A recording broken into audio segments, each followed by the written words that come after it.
వైష్ణవి కళ్యాణ మండపంని నూతన హంగులతో ఆధునీకరించి నిరాడంబరంగా ప్రారంభించారు. వివరాలు ఇలా ఉన్నాయి. అమరావతి రాజధాని ప్రాంతమైన మంగళగిరి వేగంగా అభివృద్ధి చెందుతున్న తరుణంలో మంగళగిరి గౌతమ్ బుద్ధ రోడ్లో ఉన్న నన్నపనేని లక్ష్మీ కళ్యాణ మండపాన్ని అత్యాధునిక వసతులతో పునః ప్రారంభం చేశారు.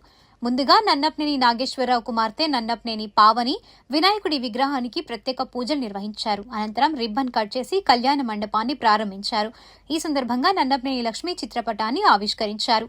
ఈ మేరకు నన్నపనేని నాగేశ్వరరావు మాట్లాడుతూ, నన్నపనేని లక్ష్మీ కళ్యాణ మండపాన్ని మంగళగిరిలో సామాన్యులకు అందుబాటులో ఉండే విధంగా అతిపెద్ద కళ్యాణ మండపాన్ని 2005లోనే ప్రారంభించామని, వందలాది పెళ్లిళ్లు శుభకార్యాలు జరుపుకున్న ఈ మండపంను మారుతున్న కాలానికి అనుగుణంగా అత్యాధునిక హంగులతో సరికొత్తగా ముస్తాబు చేశామన్నారు. సామాన్యులు శుభకార్యాలు చేసుకునేందుకు royal convention, royal banquets, Lakshmi function hall, Nannapaneni కళ్యాణ మండపాలను స్థానిక ప్రజలకు అందుబాటులో ఉండే విధంగా కళ్యాణ మండపాలను ఏర్పాటు చేయడం జరిగిందన్నారు. మన మంగళగిరి పట్టణంలో 2005లో ఆ రోజుల్లో వైష్ణవి కళ్యాణ మండపం అని చెప్పి పెట్టడం జరిగింది. అది ఆ రోజుల్లో మంగళగిరిలో పెద్ద కళ్యాణ మండపం. ఎందుకంటే మేము సామాన్యులకు అందుబాటులో ఉండాలని చెప్పి పెద్ద కళ్యాణ మండపం అది అందుబాటులో ఉండాలనే ఉద్దేశంతో అప్పుడు కట్టాం. కొన్ని వేల పెళ్ళిళ్ళు జరిగినాయి ఇక్కడ. తర్వాత కాలానికి సందర్భంగా ఇప్పుడు మరి రాజధాని రావటం, ఇదవ్వటం, మరి ప్రజలు కొత్తదనం కోరుకోవటంతో మళ్ళీ మొత్తం A to Z మార్చేసి మామూలుగా మొత్తం రెనోవేషన్ చేయడం జరిగింది. చాలా అనుకున్న దాని మీద చాలా ఖర్చు ఎక్కువైంది.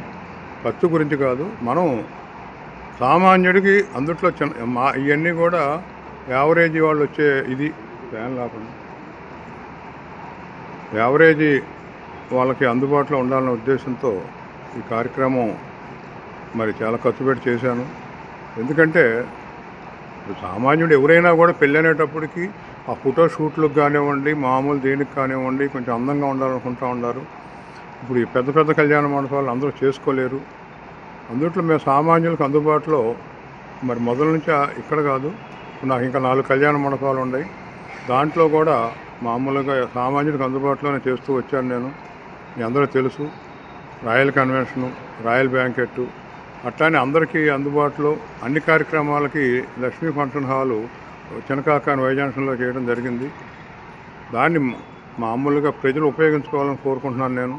ఎందుకంటే ఎక్కడికో పోయి లక్షలు ఖర్చు పెట్టి చేసి మరి ఇది చేసే బదులు ఎంత పెళ్లి చేసినా 4 గంటలు, ఆ 4 గంటల కోసం అని చెప్పి లక్షలు ఖర్చు పెడుతున్నారు. అంత అవసరం లేకుండా ఉండాలనే ఉద్దేశంతో నేను ఇక్కడ ఏర్పాటు చేయడం జరిగింది. దీన్ని ప్రజలు ఉపయోగించుకోవాలని కోరుకుంటున్నాను. నమస్కారం.